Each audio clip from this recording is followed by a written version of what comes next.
Kumusta mga kambing? Pag-usapan naman natin ngayon yung laro ni Scottie. Maraming napapatanong, ganun pa rin ba kagaling si Scottie Thompson? Karapat-dapat pa rin ba siyang maging bahagi ng Gilas Pilipinas? O dumating na ba ang panahon na kailangang pag-isipan ng Ginebra ang isang trade? Tara pag-usapan natin.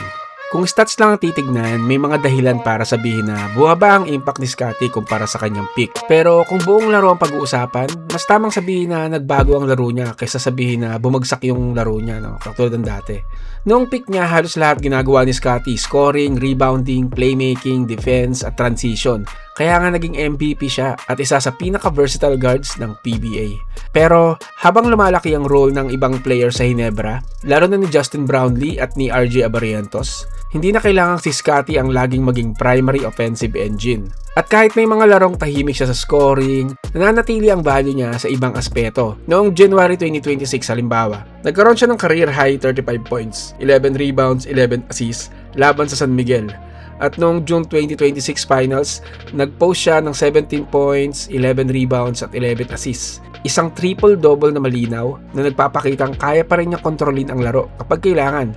Mas importante, hindi lang ito isang isolated performance. Noong January 2026, napili din siyang PBA Player of the Week matapos mag-average ng 20.8 points, 7.5 rebounds at 5.8 assists habang shooting 56% mula sa field.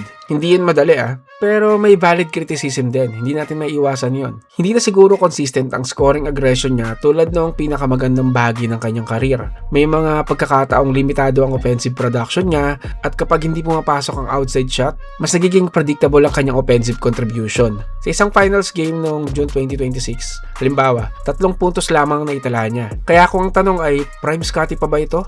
Malamang hindi na. Pero kung ang tanong ay, effective ba si Scottie Thompson?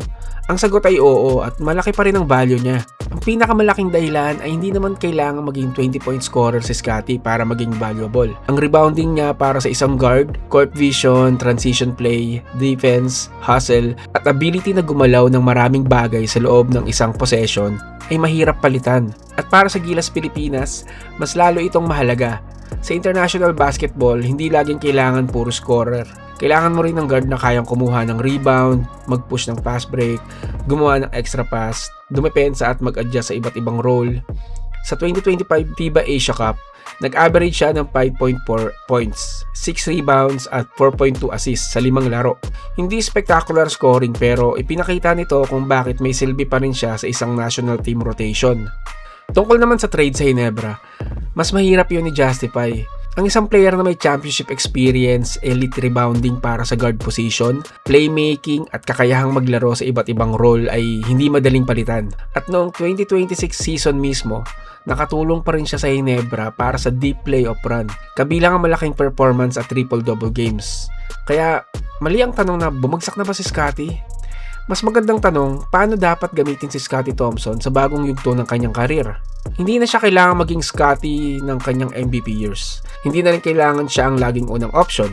Ang kailangan ngayon ay isang mas efficient, mas selective, at mas experienced na Scottie. Isang player na hindi kailangan magpakitang gilas every night para maging impactful. Prime Scottie? Maaaring hindi na. Effective Scottie? Abay oo, hanggang ngayon. Gilas material? May matibay pa ring argumento. I-trade ng Ginebra? Sa ngayon, mahirap sabihin iyon ang tamang solusyon dahil minsan, hindi naman talaga nawawala ang galing ng isang player. Nagbabago lang ang paraan kung paano ito gagamitin. Sa muli, salamat sa panonood mga kakambing. Huwag kalimutang mag-like, mag-comment, mag-share at i-click ang notification bell. Pwede nyo rin panoorin ang mga nakaraang video ko dito sa YouTube. Maraming salamat. Peace out!